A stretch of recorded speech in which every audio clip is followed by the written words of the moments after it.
এক মাস কেটে গেল।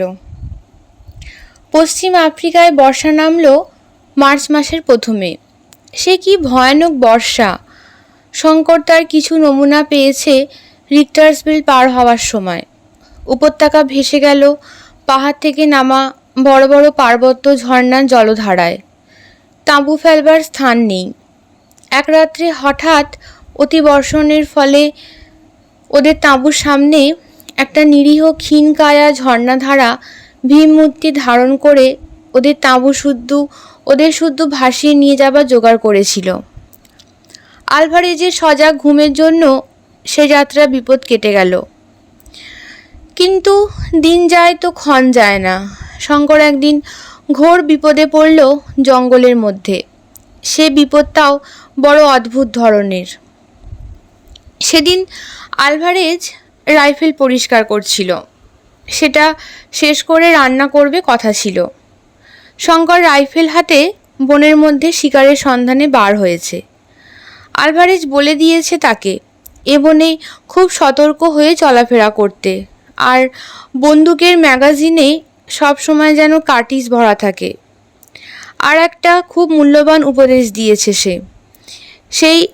সেটা এই বনের মধ্যে বেড়াবার সময় হাতের কবজিতে কম্পাস সর্বদা বেঁধে নিয়ে বেড়াবে, এবং যে পথ দিয়ে যাবে সে পথের ধারে গাছপালায় কোনো চিহ্ন রেখে যাবে, যাতে ফেরবার সময় সেই সব চিহ্ন ধরে আবার ঠিক ফিরতে পারো, নতুবা বিপদ অবশ্যম্ভাবী। এদিন শঙ্কর স্প্রিংবক হরিণের সন্ধানে গভীর বনে চলে গিয়েছে। সকালে বেরিয়েছিল। ঘুরে ঘুরে ক্লান্ত হয়ে পড়ে এক জায়গায় একটা বড় গাছের তলায় সে একটু বিশ্রামের জন্য বসল। সেখানটাতে চারিধারেই বৃহৎ বনস্পতির মেলা, আর সব গাছেই গুঁড়ি ও ডালপালা বেয়ে একেবারে বড় বড় লতা পাতা উঠে তাদের ছোট ছোট পাতা দিয়ে এমনি নিবিড়ভাবে আষ্টে পৃষ্ঠে গাছপালাগুলো জড়িয়েছে। সে গুঁড়ির আসল রং দেখা যায় না। কাছেই একটা ছোট্ট জলার ধারে ঝাড়ে ঝাড়ে মাড়ি পোষা লিলি ফুটে রয়েছে। খানিকটা সেখানে বসবার পরে শঙ্করের মনে হলো তার কি একটা অস্বস্তি হচ্ছে। কি ধরনের অস্বস্তি তা ঠিক বুঝতে পারল না, অথচ জায়গাটা ছেড়ে উঠে যাওয়ার ইচ্ছেও হলো না। সে ক্লান্তও বটে, আর জায়গাটাও বেশ আরামেরও বটে, কিন্তু এ তার কি হলো? তার সমস্ত শরীরে এত অবসাদ কোথা থেকে এলো? ম্যালেরিয়া জ্বরে ধরল নাকি? অবসাদটা কাটাবার জন্য সে পকেট হাতড়ে একটা চুরুট বার করে ধরালো। কিসের একটা মিষ্টি মিষ্টি সুগন্ধ বাতাসে। শঙ্করের বেশ ভালো লাগছে গন্ধটা। একটু পরে দেশলাইটা মাটি থেকে কুড়িয়ে পকেটে রাখতে গিয়ে মনে হলো হাতটা যেন তার নিজের নেই, যেন আরও কত তার মনের ইচ্ছায়, যেন কারো হাত তার মনের ইচ্ছায় সে হাত নড়ে না। ক্রমে তার সর্বশরীর যেন বেশ একটা আরামদায়ক অবসাদে অবশ হয়ে পড়তে চাইল। কি হবে আর বৃথা ভ্রমণে? আলেয়ার পিছু পিছু বৃথা ছুটে এরকম বনের ঘন ছায়ায় নিভৃত লতাবিতানে অলস স্বপ্নে জীবনটা কাটিয়ে দেওয়ার চেয়ে সুখ আর কি আছে? একবার তার মনে হলো এবেলা উঠে তাঁবুতে যাওয়া যাক, নতুবা তার কোনো একটা বিপদ ঘটবে যেন। একবার সে উঠবার চেষ্টাও করতে গেল, কিন্তু পরক্ষণেই তার দেহ মন ব্যাপী অবসাদের জয় হলো। অবসাদ নয়, যেন একটা মৃদু মধুর নেশায় আনন্দ। সমস্ত জগৎ তার কাছে তুচ্ছ। সে নেশাটাই তার সারা দেহ অবশ করে আনছে ক্রমশ। শঙ্কর গাছের শিকড়ে মাথা দিয়ে ভালো করেই শুয়ে পড়ল। বড় বড় কটন উড গাছের ডালের শাখায় আলোছায়ার রেখা বড় অস্পষ্ট। কাছেই কোথাও বন্য প্যাঁচকের ধ্বনি অনেকক্ষণ ধরে শোনা যাচ্ছিল। ক্রমে যেন তা ক্ষীণ হতে ক্ষীণতর হয়ে আসছে। তারপরে কি হলো শঙ্করের আর কিছু জানে না। আলভারেজ যখন বহু অনুসন্ধানের পর ওর অচৈতন্য দেহটা কটনুর জঙ্গলের ছায়ায় আবিষ্কার করল, তখন বেলা বেশি নেই। প্রথমটা আলভারেজের মনে হলো এ নিশ্চয়ই সর্পাঘাত, কিন্তু দেহটা পরীক্ষা করে সর্পাঘাতের কোনো লক্ষণ দেখাই গেল না। হঠাৎ মাথার উপরকার ডালপালা ও চারিধারে গাছপালার দিকে নজর পড়তেই অভিজ্ঞ ভ্রমণকারী আলভারেজ ব্যাপারটা সব বুঝতে পারল। সেখানটাতে সর্বত্র অতি মারাত্মক বিষলতার বন, যার রসে আফ্রিকার অসভ্য মানুষেরা তীরের ফলা ডুবিয়ে নেয়, যার বাতাস এমনই বেশ সুগন্ধ বহন করে, কিন্তু নিঃশ্বাসের সঙ্গে বেশি মাত্রায় গ্রহণ করলে অনেক সময় পক্ষাঘাত পর্যন্ত হতে পারে। মৃত্যু ঘটাও আশ্চর্য নয়। তাঁবুতে এসে শঙ্কর 2-3 দিন শয্যাগত হয়ে রইল। সর্বশরীর ফুলের ঢোল, মাথা যেন ফেটে যাচ্ছে, আর সর্বদাই তৃষ্ণায় গলা কাঠ।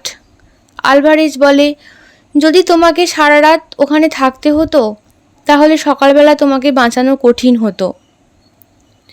একদিন একটা ঝর্ণার জলধারার বালুময় তীরে শঙ্কর হলদে রঙের কি দেখতে পেল। আলভারেজ পাকা প্রসপেক্টর, সে এসে বালি ধুয়ে সোনার রেণু বার করল, কিন্তু তাতে সে বিশেষ উৎসাহিত হলো না। সোনার পরিমাণ এত কম যে মজুরি পোষালে না। 1 টন বালি ধুয়ে আউন্স 3 সোনা পাওয়া যেত, হয়তো যেতে পারে। শঙ্কর বলল, বসে থেকে লাভ কি, তবু যা সোনা পাওয়া যায়, 3 আউন্স সোনার দামও তো কম নয়। সে যেটাকে অত্যন্ত অদ্ভুত জিনিস বলে মনে করেছে অভিজ্ঞ প্রসপেক্টর আলভারেজ, আলভারেজের কাছে সেটা কিছুই নয়। তাছাড়া শঙ্করের মজুরির ধারণার সঙ্গে আলভারেজের মজুরির ধারণার মিল পাওয়া যায় না। শেষ পর্যন্ত ও কাজ শঙ্করকে ছেড়ে দিতে হলো। ইতিমধ্যে ওরা মাসখানেক ধরে জঙ্গলের নানা অঞ্চলে বেড়ালে। আজ এখানে 2 দিন তাঁবু পাতে, সেখান থেকে আরেক জায়গায় উঠে যায়। সেখানে কিছুদিন তন্ন করে চারিধারে দেখবার পরে তারপর আরেক জায়গায় উঠে যায়। সেদিন অরণ্যের এক স্থানে ওরা নতুন পৌঁছে তাঁবু পেতেছে। শঙ্কর বন্দুক নিয়ে 2-1টা পাখি শিকার করে সন্ধ্যায় তাঁবুতে ফিরে এসে দেখল আলভারেজ বসে চুরুট টানছে। তার মুখ দেখে মনে হলো সে উদ্বিগ্ন ও চিন্তিত। শঙ্কর বললে, আমি বলি আলভারেজ, তুমি যখন বার করতে পারলে না তখন চলো ফিরি। আলভারেজ বলল, নদীটা তো উড়ে যায়নি, এ বন পর্বতের কোনো না কোনো অঞ্চলে সেটা নিশ্চয়ই আছে। তবে আমরা বার করতে পারছি না কেন? আমাদের খোঁজা ঠিকমতো হচ্ছে না। বলো কি আলভারেজ, 6 মাস ধরে জঙ্গল চষে বেড়াচ্ছি, আবার কাকে খোঁজা বলে? আলভারেজ গম্ভীর মুখে বলল, কিন্তু মুশকিল কোথায় জানো শঙ্কর, তোমাকে এখনো একটা কথা বলিনি। শুনলে হয়তো খুব দমে যাবে বা ভয় পাবে। আচ্ছা, তোমাকে একটা জিনিস দেখাই, এসো আমার সঙ্গে। শঙ্কর অধীর আগ্রহ ও কৌতূহলের সঙ্গে ওর পেছন পেছন চলল। ব্যাপারটা কি? আলভারেজ দূরে গিয়ে একটা বড় গাছের তলায় দাঁড়িয়ে বলল, শঙ্কর,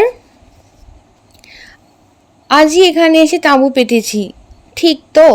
শঙ্কর অবাক হয়ে বলল, এ কথার মানে কি? আজই তো এখানে এসেছি না, আবার কবে এসেছি? আচ্ছা, এ গাছের গুঁড়ির কাছে সরে এসে দেখো তো। শঙ্কর এগিয়ে গিয়ে দেখল গুঁড়ির নরম ছাল ছুরি দিয়ে খুদে DA লিখে রেখেছে। এই লেখাটা টাটকা নয়, অন্তত মাসখানেকের পুরনো। শঙ্কর ব্যাপারটা বুঝতে পারল না। আলভারেজের মুখের দিকে চেয়ে রইল। আলভারেজ বললে, বুঝতে পারলে না? এ গাছে আমি মাসখানেক আগে আমার নামের 2টি অক্ষর খুদে রাখি। আমার মনে একটু সন্দেহ হয়। তুমি তো বুঝতে পারো না, আমার কাছে দুটি খুদে রাখি। তুমি তো বুঝতে পারো না, আমার কাছে সব বনই সমান নয়। এর মানে বুঝেছ? আমরা চক্রাকারে বনের মধ্যে ঘুরছি। এসব জায়গায় যখন এরকম হয় তখন তা থেকে উদ্ধার পাওয়া বেজায় শক্ত। এতক্ষণে শঙ্কর বুঝলো ব্যাপারটা। বলল, তুমি বলতে চাও মাসখানেক আগে আমরা এখানে এসেছিলাম? ঠিক তাই। বন, অরণ্য বা মরুভূমিতে এই বিপদ ঘটে। একে বলে ডেথ সার্কেল। আমরা মাসখানেক আগে প্রথম সন্দেহ হয় যে হয়তো আমরা ডেথ সার্কেলে পড়েছি।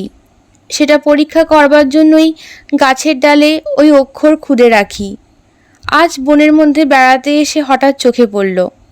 শঙ্কর বলল, আমাদের কম্পাসের কি হলো? কম্পাস থাকতে দিক ভুল হচ্ছে কিভাবে রোজ রোজ? আলভারেজ বলল, আমার মনে হয় কম্পাস খারাপ হয়ে গিয়েছে।